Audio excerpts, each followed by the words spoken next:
It was my 35th birthday, a day I had hoped would bring a little peace after months of unease in my marriage. I had spent the entire afternoon preparing a quiet dinner at home. Candles, her favorite pasta, a cake with "Happy Birthday to Us" written on top, because my wife, Sarah, and I used to celebrate my birthday together as a tradition. She arrived late, wearing a dress I hadn't seen before, smelling of a perfume that wasn't the one I'd gifted her last Christmas. I tried to ignore the signs. I wanted to believe we could still be okay. We ate mostly in silence. I asked about her work, her friends, but her answers were short and distracted. Her eyes kept darting toward her phone, which buzzed twice before she finally silenced it. Something inside me twisted. I had been suspicious for weeks, late nights, secretive messages, and that sudden change in her behavior, but I wanted proof, not assumptions.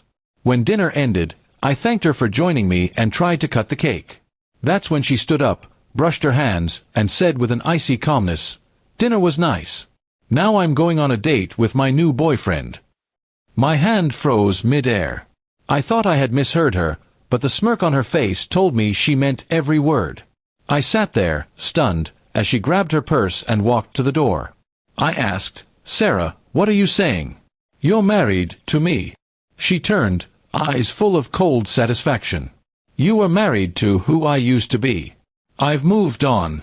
Don't wait up." And with that, she left. The sound of the closing door felt like the final nail in the coffin of our marriage. That night, I didn't sleep. I stared at the half-eaten cake and the empty chair across from me. Anger slowly replaced the shock. It wasn't just betrayal, it was humiliation, and she'd done it on my birthday, almost as if she wanted to crush me completely.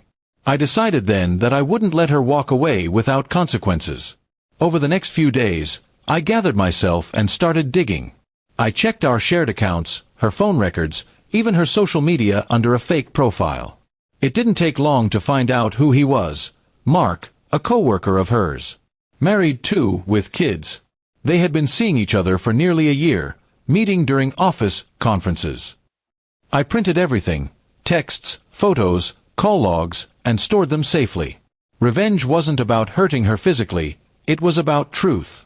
I visited Mark's wife first. She looked broken when I showed her the proof, but she thanked me. Together, we agreed not to confront them immediately but to let their own actions expose them. A week later, Sarah came home one night looking nervous. She said, "Mark's wife found out.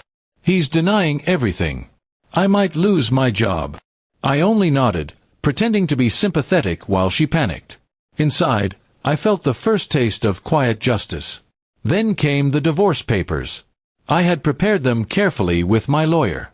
I included every piece of evidence, and when she received the documents at work, she called me crying. "You didn't have to humiliate me like this," she said. I replied calmly, "You did that yourself. I'm just finishing what you started." The news spread quickly through her office. Mark's wife filed for separation, and he was forced to resign. Sarah lost her promotion and, eventually, her job. She moved out of our home, leaving behind the furniture and memories that no longer meant anything to me. For the first time in months, I could breathe again.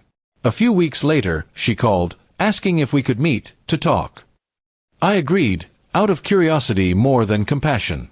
When she arrived at the cafe, she looked smaller somehow, her confidence replaced by regret. She said she missed the life we had, that her boyfriend had left her after his marriage collapsed. I listened silently. When she asked if there was any chance for us, I told her, "You killed that chance the night you left after dinner." Her eyes filled with tears, but I felt no pity. She had chosen betrayal over loyalty, deceit over love. And though forgiveness was something I believed in, reconciliation wasn't. I paid for my coffee, stood up, and said, "You wanted freedom, Sarah. Now you have it."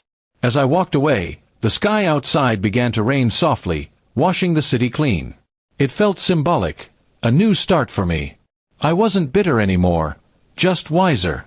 Sometimes, revenge isn't about destroying the other person. It's about standing tall, proving that their betrayal didn't end your story, it simply started a better chapter. In the months that followed, I focused on rebuilding my life. I traveled, reconnected with old friends, and even started a small business I had once put off for her sake. Each step forward was a quiet victory. I didn't need to announce my revenge. It had already played out in the silence of her downfall. And every year since then, when my birthday comes around, I don't think about Sarah or that painful night. I celebrate it alone or with people who genuinely care, reminding myself that sometimes the best revenge is peace. Peace she can no longer disturb.